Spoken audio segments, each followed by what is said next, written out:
Bienestar digital, la realidad detrás de Delete.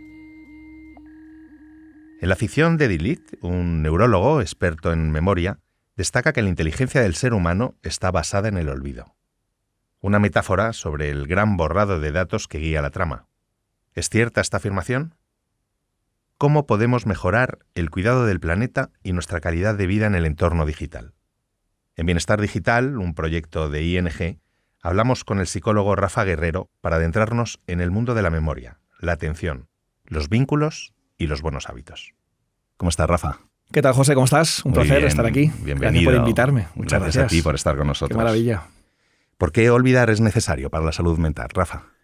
Bueno, yo creo que olvidar tiene su parte sanadora. Es verdad que no existe, podemos decir hasta incluso, José, desgraciadamente un botón en nuestra cabecita, ¿no? que al darle se olvide todo. Pero es cierto que nuestro cerebro, como está orientado, como bien sabes, a la supervivencia, necesita no olvidar. Hay determinadas cosas que vamos a olvidar, pero esto no es algo voluntario, ¿no? Ni consciente. Entonces, cuando hablamos de alguna situación que ha sido negativa, que ha sido traumática, ¿no? Como decimos los expertos, y queda ahí anclada, eso nos olvida. Y como te decía antes, ¿no? Es que nuestro cerebro, como máximo objetivo, no tiene el que seamos felices, sino que el objetivo del cerebro es que la supervivencia. Entonces, en muchas ocasiones, aunque haya cosas que olvidemos y haya cosas que enterremos, muchas veces el trauma o lo negativo queda ahí, enquistado. Y entonces, bueno, es tarea nuestra, yo creo que uno de los conceptos más importantes es la integración. ¿Y esto qué implica? Bueno, pues hacernos cargo, hacernos responsables de ese acontecimiento desagradable que hemos vivido. Y cuando digo que hemos vivido, a lo mejor lo hemos vivido, José, en la noche de ayer, o a lo mejor hace unos cuantos años o hace unas cuantas décadas, ¿no? Y hacernos cargo, como te decía, ¿no? Y hacernos responsables de ese acontecimiento y poder integrarlo. Pero si el cerebro lo olvida, tiene su mecanismo. Y si el cerebro no lo olvida, también lo tiene, es decir, es funcional. Y todo aquello que nos esté dando vueltas, que sean pensamientos intrusivos, que sean emociones que nos vienen a visitar constantemente con miedo, con rabia, con momentos de frustración, de tristeza, de duelo, si el cerebro no lo olvida, por algo es. Es decir, yo siempre digo que el cerebro es tremendamente inteligente y adaptativo como para que lo que haga, lo hace bien. Claro. Y una vez integrado, dejar atrás el pasado y mirar hacia adelante, claro. Sí, ese es el objetivo. Lo que pasa que, como bien dices, que para que yo pueda mirar hacia adelante, tengo que tener, vamos a decir metafóricamente, bien ordenada mi estantería. A veces yo tengo muy buena intención de, bueno, venga, voy a mirar para adelante, vamos a mirar la vida de una manera mucho más positiva, desde otro ángulo, pero claro, me vienen a visitar los fantasmas del pasado. ¿Por qué? Porque hay determinados acontecimientos que están ahí dando vueltas y me vienen estas emociones y me vienen estos sueños por la noche que yo no puedo controlar. Entonces estoy de acuerdo contigo. Hay que mirar hacia adelante, pero a veces para poder mirar hacia adelante, primero tengo que revisar lo que ha sucedido atrás. Y lo que ha sucedido atrás muchas veces está en nuestra infancia, en nuestra adolescencia. ¿Qué acontecimientos traumáticos hemos vivido? ¿Qué aspectos no han sido integrados? ¿Qué aspectos no han sido sanados? Estas son heridas emocionales. Claro. Vamos a profundizar en la atención y en la memoria, Rafa. 20 o 30 años atrás todos conocíamos de memoria direcciones, rutas, números de teléfono, por poner algunos ejemplos. ¿Qué impacto tiene en nuestra memoria la cobertura tecnológica, ¿no?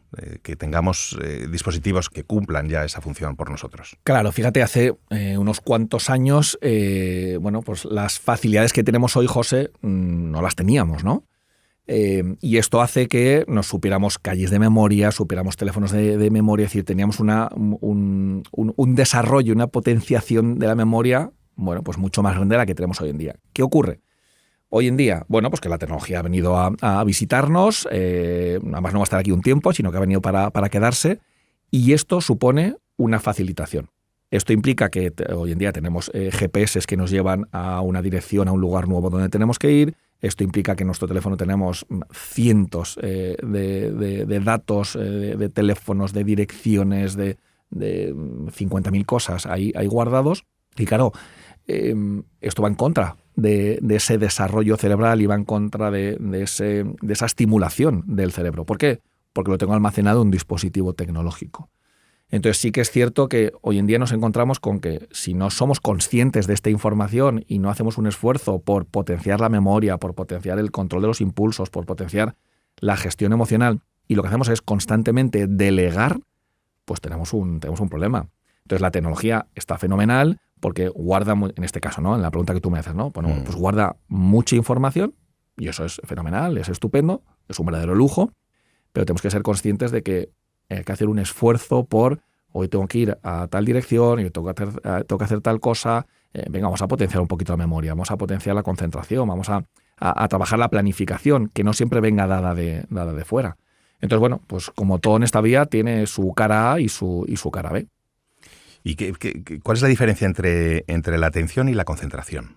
Bueno, es cierto que generalmente en una conversación coloquial, en el día a día, utilizamos concentración y atención como si fueran sinónimos, pero lo cierto es que no lo son.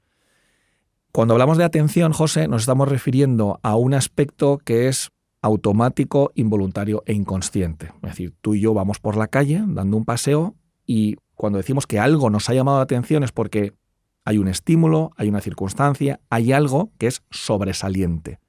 Y decimos, nos ha llamado la atención este chico que va disfrazado de pantera rosa. Y eso nos llama la atención, nos capta la atención. Es decir, queramos o no queramos, este chico que va disfrazado de la pantera rosa nos llama la atención. Eso es un proceso, como te decía, automático, involuntario, inconsciente. Esto es un recurso que tenemos todos los animales. Y hasta incluso, aquí hago un pequeño paréntesis, esto es un recurso, el atencional, que tienen los niños que están hoy en día diagnosticados de trastorno por déficit de atención con hiperactividad. Es decir, yo siempre digo que los niños que están diagnosticados de TDAH, trastorno por déficit de atención con hiperactividad, no tienen ningún problema en la atención.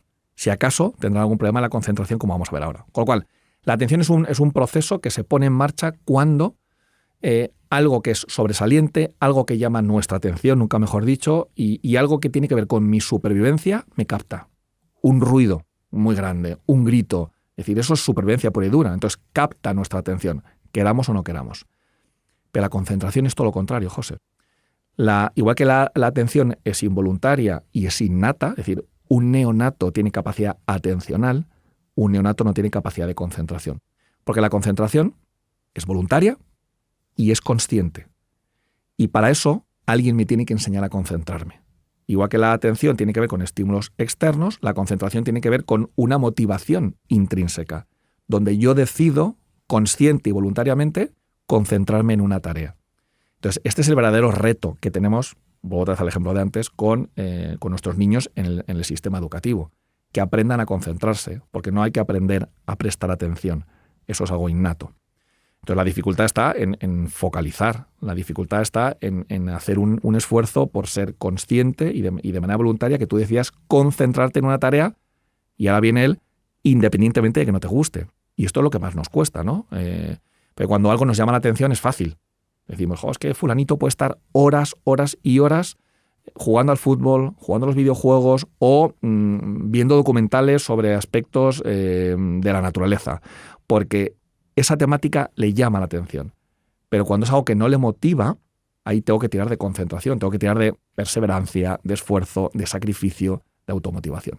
Esa es la diferencia, que una es consciente, la concentración, y se aprende, y la otra es inconsciente, es involuntaria y es innata, no hay que aprenderla. ¿Y cómo funcionan los mecanismos de la atención? Bueno, la atención, como te comentaba antes, José, es algo que nacemos ya con ello, es decir, cualquier estímulo que sea sobresaliente nos va a dirigir nuestra atención a aquello que nos capta de manera automática y de manera inconsciente, y lo que nosotros como adultos que estamos alrededor de niños, de adolescentes y de jóvenes, lo que tenemos que hacer es enseñarles a concentrarse. Y esto es como si tuviéramos un foco, una linterna en nuestra mano. Lo que hacemos es que esa luz se está enfocándose o está iluminando una parte, y eso es lo que hace es que me estoy concentrando en determinado aspecto. Lo que ocurre es que, siguiendo con esta metáfora que pongo, si yo tengo una linterna en mi mano y aquello que estoy iluminando es en lo que me estoy concentrando, pero constantemente yo estoy moviendo la linterna de un lado para otro, me vuelvo loco, ¿no? Entonces, tan importante es que yo sea capaz de focalizar o de iluminar determinado estímulo, como seguir manteniendo en penumbra, es decir, en aquello que no está iluminado, lo que ahora mismo no es relevante. aunque me pueda motivar más, pero ahora mismo lo importante es el examen de física. Ahora mismo lo importante es el informe que estoy haciendo, que no me apetece nada hacerlo, pero me tengo que concentrar. Entonces, la concentración se va desarrollando con el paso del tiempo, pero se desarrolla en el vínculo. Muchas veces las mamás, los papás o los profes lo que les piden a sus alumnos y a sus hijos les exigen esa concentración. Y esto es algo que se tiene que aprender y que tengo que enseñar desde que son bien chiquititos bueno, pues venga, voy a enseñar a mi hijo a concentrarse. ¿Y esto qué implica? Bueno, pues implica coger un folio donde tenemos un enanito dibujado y donde le voy explicitando con palabras a mi hijo cómo uno se concentra. Pues a ver, cariño, vamos a coger el color naranja, porque vamos a pintar el gorrito del enanito de color naranja. Y mira, ahora voy coloreando por aquí, por la parte de arriba, tengo mucho cuidado en no salirme y voy verbalizando lo que estoy haciendo. De tal manera que la concentración se aprende siempre en vínculo con otro y es algo que es aprendido. Entonces, requiere tiempo. No consiste en exigir al otro que se concentre, sino que consiste en enseñarle al otro a concentrarse. Claro. Es un proceso. Vivimos, de todos modos, una época en la que los dispositivos electrónicos al final perturban constantemente nuestra capacidad de concentración, ¿no? Eso es. Y además lo has dicho muy bien, ¿no? Perturba nuestra capacidad de concentración, que no de atención, porque el dispositivo tecnológico capta tu atención. Es decir, José, todo aquello que implique luz, sonido y movimiento capta tu atención. Pero no solamente la tuya y la mía y toda la gente que nos está escuchando. Es que un neonato al que se le enseña un dispositivo o al que se le pone una lucecita capta su atención. De manera inconsciente, de manera involuntaria y de manera reactiva. Entonces, claro, los dispositivos tecnológicos, y ahí metemos móviles, televisión, tabletas, videojuegos, cumplen con esas características. Luz, sonido y movimiento. Y eso de manera intrínseca, esto no es una opinión, esto de manera intrínseca capta nuestra atención. Entonces, si resulta que yo estoy haciendo una tarea que requiere concentración, porque estoy haciendo mi tesis doctoral, porque estoy estudiando mi examen de física, porque estoy haciendo algo que requiere tiempo, requiere esfuerzo y requiere recursos mentales, pero me están llegando notificaciones, o estoy escuchando el soniquete de mi hermano que está jugando a la videoconsola, eso capta mi atención y, por tanto, me desconcentra.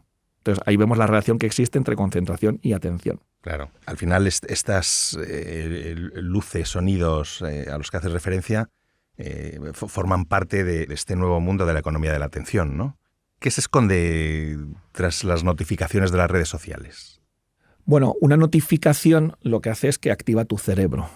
Pero, claro, esto tiene truco, porque no activa tu cerebro, vamos a decir, consciente, voluntario, perseverante, irracional, sino que las notificaciones lo que hacen es activar tu cerebro inferior. Por eso decíamos antes que activa esa parte atencional. En muchas ocasiones, muchos de nosotros, y yo lo reconozco, ¿vale? Yo el primero, cuando tengo que hacer una tarea de concentración, es decir, que exige un tiempo, que exige una gran dedicación, y a lo mejor puedo tardar, no sé si 10 minutos o 4 horas en hacer, yo tengo que, desde mi conciencia y desde mi voluntariedad, decidir apartar todos los dispositivos tecnológicos para poder concentrarme. Porque claro, si tengo activas las notificaciones, si suena por aquí un tintín, si se enciende por aquí la pantalla y todo el bombardeo, vamos a decir, tecnológico y de estimulación que tenemos, eso es muy sencillo que a mí me pueda desconcentrar. Entonces, esto está demostrado. Cada vez que recibimos una notificación en nuestro cerebro, cada vez que alguien nos llama por teléfono, cada vez que hay luz, movimiento o sonido, eso activa nuestro cerebro, segrega cortisol. Y claro, nos mete en una dinámica de quiero más, segrega dopamina, ¿no? Pero es que esto mismo ocurre también cuando hablamos de niños pequeños y hablamos de juguetes que son electrónicos, que se mueven, que ladran y que se encienden unas lucecitas, ¿no? Es decir, que esto para un bebé de 6 meses es tremendamente atractivo, capta su atención. Entonces yo creo que, como decíamos antes, la tecnología ha venido para quedarse, es un elemento de lujo brutal que nos permite muchas comodidades, que nos permite un trabajo fantástico, pero hay que ser consciente de cuál es la cara A y cuál es la cara B. Y hay que ser consciente de en qué momento tengo que rendir y qué cosas tengo que llevar a cabo para que mi rendimiento sea óptimo. Porque hoy en día, fíjate cómo tenemos a nuestros niños, a nuestros adolescentes y a nuestros jóvenes, que cuando no hay estimulación se aburren, se desmotivan, no son capaces de rendir, porque están acostumbrados a una hiperestimulación brutal. Brutal. Y Rafa, cuando hablamos del vínculo y de su importancia, ¿no está ocurriendo quizás que con los dispositivos electrónicos la gente cada vez, o alguna gente, ¿no?, tiende a concentrarse más en sí mismo a través de estos dispositivos y perder algo tan sano y tan importante como son las relaciones humanas? No solamente es sano e importante, como dices, José, es la esencia. Es la esencia del ser humano. Porque hablamos antes del dragón de Komodo. Yo no veo a dragones de Komodo con teléfonos móviles ni jugando a videojuegos. Pero el ser humano sí. Y esto, repito, está fenomenal y tiene sus beneficios, pero hay que saber gestionarlo. Hay que saber gestionarlo. Pero es que la esencia del ser humano es el vínculo. No somos nativos digitales, somos nativos vinculares. Y cuando el neonato viene a este mundo, aunque ya existe desde antes de nacer, ¿no?, como dice Boris Cyrulnik, venimos a este mundo antes de nacer, lo que hace es que aparece un recurso que es el apego. Y el apego lo que hace es que le permite vincularse con su figura de referencia. Luego, en función de cómo mamá y papá, cómo la familia, cómo los autos de referencia respondan ante las necesidades que tiene el menor, llegaremos a la conclusión de que este chiquitín tiene una manera de apegarse segura o una manera de apegarse insegura. Ahora, esto es un preámbulo a la pregunta que me estás haciendo, ¿no? Claro, porque tú comentas, ¿y es posible que esté habiendo una interferencia entre la tecnología con el vínculo emocional, con el vínculo social? No es que esté ocurriendo, no es que sea posible, sino que es lo que está ocurriendo. Y hay estudios, José, que demuestran que cada vez nos miramos menos a los ojos. Y esto, bajo mi punto de vista como psicoterapeuta, es bastante preocupante. Es decir, cada vez estamos más ensimismados, como tú decías, en la tecnología, en el móvil, en el dispositivo, y estamos menos predispuestos a conectar con el otro. Y esto es preocupante.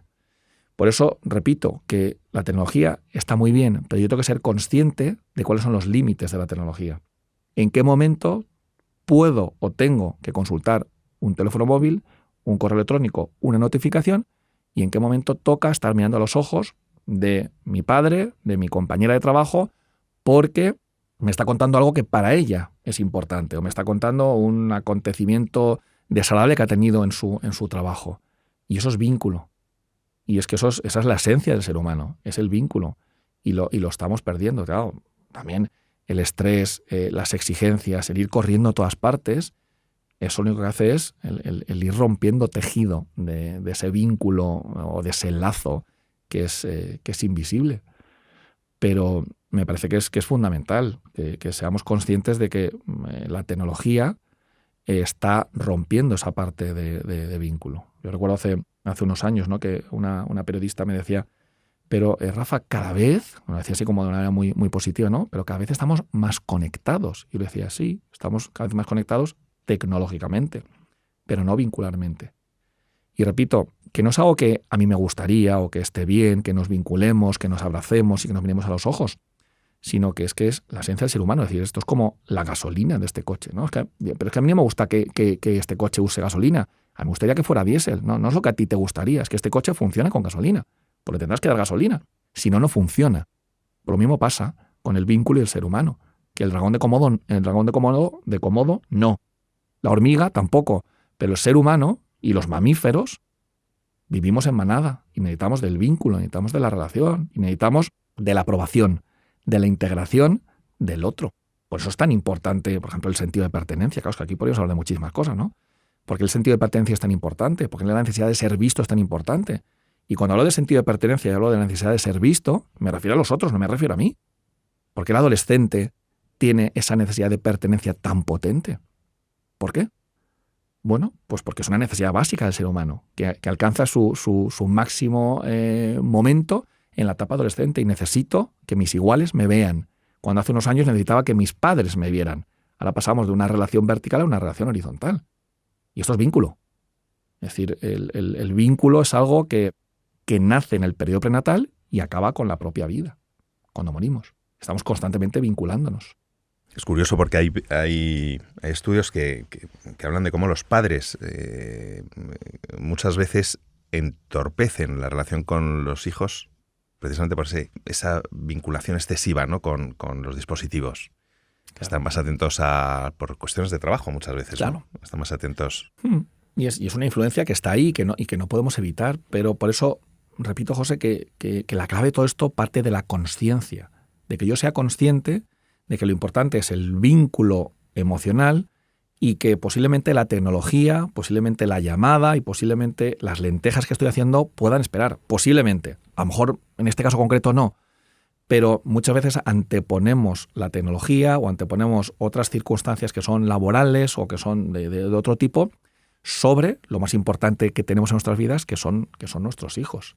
Entonces, decimos muchas veces, no, pero lo importante es que haya, aunque sea poquito tiempo, pero que sea tiempo de calidad. Mira, no estoy de acuerdo. O sea, nuestros hijos necesitan de mucha presencia por nuestra parte y necesitan de mamá y de papá o de la estructura familiar, de los adultos de referencia, durante mucho tiempo, pero también con mucha calidad. Sí, y a veces, claro, la tecnología pues va en contra de todo esto, por eso tengo que saber en qué momento poner mi teléfono en modo avión, en qué momento darle la vuelta para no ver cada vez que se ilumina y en decir, cuando llega el fin de mi jornada laboral, yo cierro el ordenador, apago el móvil y me dedico a mis hijos, o me dedico a hacer deporte, o me dedico a leer, me da igual. Pero la importancia también de saber que hay tiempo para todo y que cuando toca estar con nuestros hijos, toca estar con nuestros hijos. Y en el caso de de nuestros hijos, de los más pequeños, ¿hay alguna edad propicia para que empiecen a tener una relación más intensa con los dispositivos electrónicos? A ver, yo te diría que cuanto más tarde mejor. Y, a ver, es cierto que en las distintas conferencias y cursos que doy siempre hay mamás y papás que en esa angustia y en ese desconocimiento te preguntan, Rafa, dime en qué momento puedo darle el móvil a mi hijo, dime en qué momento pueden jugar a los videojuegos, en qué momento es propicio para que vean la televisión. Y José, desgraciadamente no existe una tabla. No existe una tabla. Y si existen tablas, yo siempre digo, desconfiar de ellas, ¿no? Mi respuesta es que cuanto más tarde mejor. Pero es que, claro, hay familias y familias. Hay familias que tienen muchos recursos de gestión y hay familias que no tienen tantos recursos de gestión. Hay familias que gestionan muy bien sus emociones y hay familias que no gestionan también sus emociones. Hay familias que tienen un hijo y hay familias que tienen 5 hijos. Hay familias que viven aquí, familias que viven allá. Y hay circunstancias vitales.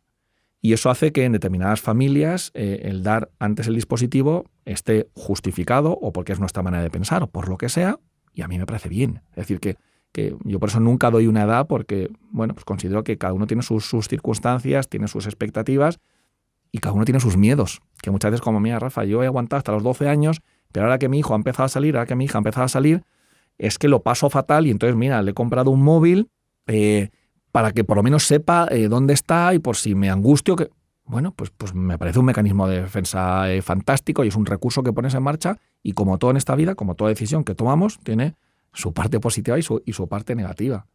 Entonces, ¿por qué digo, José, que cuanto más tarde mejor? Pues porque estamos diciendo que, vamos a decir, las gasolinas del ser humano son el amor, el cariño, el respeto, la presencia. Esta es la gasolina que necesita un cerebro de un chiquitín para poder crecer de una manera sana. El resto son todo aspectos que pueden ser accesorios o hasta incluso que mal gestionados pueden tener su impacto y su influencia. Entonces, cuanto más tarde mejor, porque el cerebro de un niño está en desarrollo, porque el cerebro de un adolescente está en desarrollo. Y esto implica que cuantos menos variables externas le influyan, evidentemente mejor. Pero cada uno tiene sus circunstancias. Ahí yo no puedo decir que a partir de tal edad o de tal otro, ¿no? Eso es algo también que tenemos que hablar en casa, que tenemos que hablar en la familia, con nuestra pareja, con nuestro marido, con nuestra mujer y llegar a acuerdos, ¿no? También teniendo en cuenta cuáles son nuestros miedos, cuáles son nuestras angustias. Pero esto se tiene que hablar y hay que llegar a un acuerdo. Entonces, Rafa, ¿qué ¿qué buenos hábitos propondrías para tener un bienestar digital? Yo creo que lo más importante, una vez más, es partir de la consciencia. Que tú sepas cuál es la influencia que tienen los dispositivos tecnológicos, tanto la cara A como la cara B. Y a partir de ahí, creo que desde la consciencia y desde ser consecuente hay que llegar a acuerdos. Si resulta que yo tengo un trabajo donde la parte tecnológica es muy importante y donde los correos electrónicos, el teléfono, los WhatsApps, el intercambio, ¿no?, de información es importante, pues tengo que tener esos hábitos saludables que tú estás comentando. Entonces tengo que tener un horario y tengo que ser capaz de parar, porque nuestro cerebro necesita parar. Hay momentos de conexión, en este caso tecnológica, y hay momentos de desconexión tecnológica. Hay que parar, hay que poner, nunca mejor dicho, nuestro teléfono en modo avión. Y esto implica que lleguemos a acuerdos. Si hablamos si hablamos del ámbito más educativo con nuestros hijos, lo mismo, es decir, hay momentos, por supuesto, para jugar a los videojuegos, hay momentos para que puedas chatear con tus amigos en el caso de que estemos en la etapa adolescente, pero también hay momentos para vincular, para estar en familia y para ir a ver a los abuelos y para ir a la naturaleza. Qué importante es todo esto, ¿no, José? Entonces, partir desde la consciencia y sobre todo establecer normas y límites. Hay cosas que no se pueden que no se pueden tolerar, y es que estés 24 horas enganchado al dispositivo. Porque entonces tu cerebro llega un momento en que se habitúa a todo eso y entonces generamos una adicción. Entonces tiene que haber momentos de parar, momentos de desconexión. Y eso tiene que partir desde la consciencia y desde la voluntariedad. Es decir, a ver, yo necesito desconectar. Para el caso de las redes sociales, pues que yo sé que cada vez que me meto en redes sociales, oye, chicos, que se me pasa el tiempo volado. Bueno, pues algo tan sencillo como me pongo una alarma, o hasta incluso los propios teléfonos o las aplicaciones que nos encontramos que tienen un limitador. Y dices, mira, yo quiero estar 15 minutos en Instagram y cuando acaben los 15 minutos ya me sacan, ¿no?, a patadas de Instagram. Pero nos tenemos que poner esos límites. Y si no somos capaces, hay que buscar elementos externos. A veces pedir ayuda a la pareja. A veces buscar determinados elementos externos que te ayuden a poder limitar ese tiempo. Pero es que es fundamental. Que está muy bien, repito, la tecnología, pero que hay que saber mantenerla a raya y mantener ese momento. Porque igual que necesito la tecnología, que me puede facilitar muchas cosas, también necesito hablar con mi pareja, estar con mis hijos, salir a hacer deporte, ir a hacer la compra tranquilamente. Es decir, que todo, hay tiempo para todo, pero hay que saber organizarse bien y planificarse bien. Fantástico. Rafa, pues muchísimas gracias. Gracias a ti, José. Ha sido un placer. Gracias. Desde ING queremos impulsar una mejor vida digital, menos contaminante y menos estresante. Súmate a Bienestar Digital en ing.es.